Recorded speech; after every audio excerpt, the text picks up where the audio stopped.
taking us to 20 minutes to the top of the hour, 8 a.m. This is Hope at Dawn right here at Hope TV, where you look and you live. I'm your host. My name is George Gishuru. Thank you so very much for your time. Thank you for remaining with us. And now it is time we look at what is being reported in the dailies this morning, and we can start off with the Daily Nation and their headline. There's a photo there of President William Ruto, and the headline, new battle on Ruto policies. Tough wars, executive has often attacked judiciary over court orders. And so a fresh petition seeking to outlaw the mandatory housing levy, accusing President Ruto of turning the project into a political tool to woo voters, adds to the growing list of state policies challenged in court. It's a story that is covered on page 4 and 5. And looking at his housing levy, petitioners want the levy declared unlawful, citing discrimination in reserving houses for select civil servants. Then there is a corruption task force. A court has suspended formation of a presidential multi-agency team on the war against corruption. And victims' compensation. Judges have halted the operations of a team formed to decide on compensation for protest victims. And chief deductions. Pending cases are challenging laws on mandatory social health insurance fund, SHIF contributions by workers. So those are the new battle on Ruto policies, and you can read it. It's covered on pages 4 and 5. And then horror crash kills 13 on Nakuru-Nairobi highway. Terrible story, an unfortunate incident here.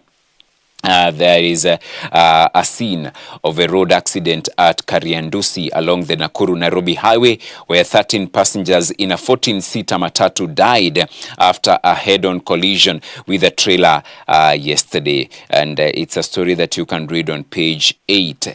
13 people losing their lives. That's quite unfortunate. Then farmers' fury as a tea bonus shrinks across regions. Farmers have raised concerns over reduced earnings and wide disparities in payments across the 77 factories managed by the Kenya Tea Development Agency. Kuna nini? You read that story. It's covered on page number 7. Then there is a serialization here of a book, The Fight for Order, Justin Muturi, The Secret Political Deals, Statecraft and a Reckoning with Power. A day president was scared and ignored American investors. It's a story that is part of the serialization of the book by Justin, former speaker, former CS, former member of parliament, Justin Muturi, The Fight for Order. It's on page 2 and page 3 inside the Daily Nation this morning, right? So you can read that. And doping in Kenya, the figures, the substances, and the cheaters. That is in the sports section.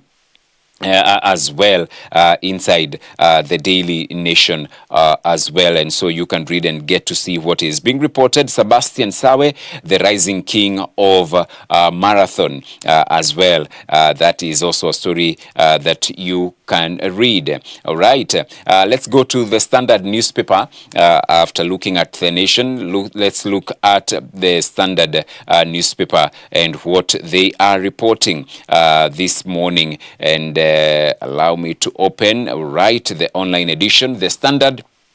Bandits in uniform. That is the headline they are going with. Bandits in uniform, and they are 4 faces there. So what is it about? Inside job.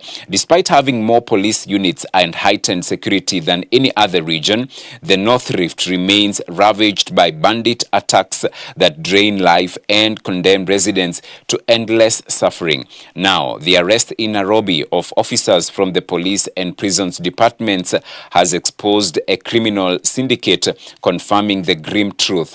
Those entrusted to protect Kenyans are the very ones abating cattle rustling for illicit profit. It's a story, unfortunate story, that is covered on page number 4, and the 4 who have been arrested: Samson Mutongu, police constable, a storeman also based in industrial area. There is Isaac Kimngetich, corporal, attached to Turkana County Police Headquarters. There is Ileli Cyrus Kisamwa, police constable and armorer at the Central Firearm Stores in industrial area, and Charles Lotira Ekidor, assistant superintendent of prisons based in Turkana. And so they are saying the weapons in the hands of the suspects: 1,007 rounds of 5.56 millimeter ammunition, the type used in assault rifles such as the G36, M16, and M14, M4 carbine, and then a Remington Rand model 1911 pistol, 2 Seska pistol firing pins, and 19 assorted firearm magazines, firing pins, cleaning kits, and 3 spent 9mm cartridges. That is what is being reported on the front page of the Standard newspaper. And silent suicide epidemic. Crisis within.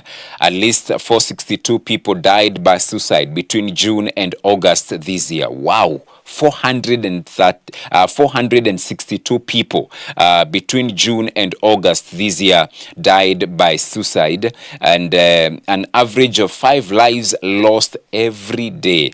The deaths, cutting across counties and age groups, reveal a deepening national crisis. Mental health experts are now urging the government to decriminalize attempted suicide and focus instead on providing care and support for those in distress. It's a story that is on pages 8 and 9 inside the Standard newspaper this morning. As well, so you can read that as well this morning. And looking at the pullout, the health and sciences pullout this morning: life-saving yet scarce, blood banks running dry, donations have dropped, leaving hospitals dangerously understocked and struggling to keep blood flowing. It's on page 4 and 5. Bad habits: your toilet scrolling could be harming you. It's on page 2. And then rheumatism survived beyond 15 days.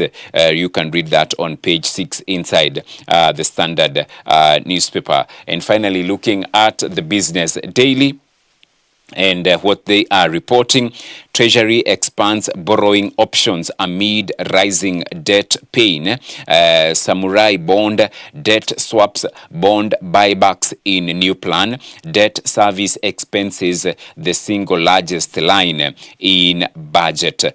Read that as well. And CBK moves to cap fees on M-Pesa Airtel cash transfers.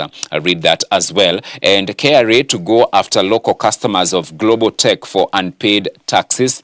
And ride-hailing price wars loom as Bolt set to rival Uber safaris. And electric vehicle charging stations project to cost 6 billion shillings. And Eric Kasina's article on page 10 talks about contractors should be required not just to lay tarmac, but to deliver living green corridors along the roads that they build. And you can read that. It's inside the Business Daily. A lot, as always, happening and being reported in our dailies. A lot happening in our country. So you can read what is happening. Importantly, as a believer, it is also to help us to get to know how to pray and pray for our nation. All right, 10 minutes to the top of the hour, 8 a.m. Time now to pave way for the video of the day.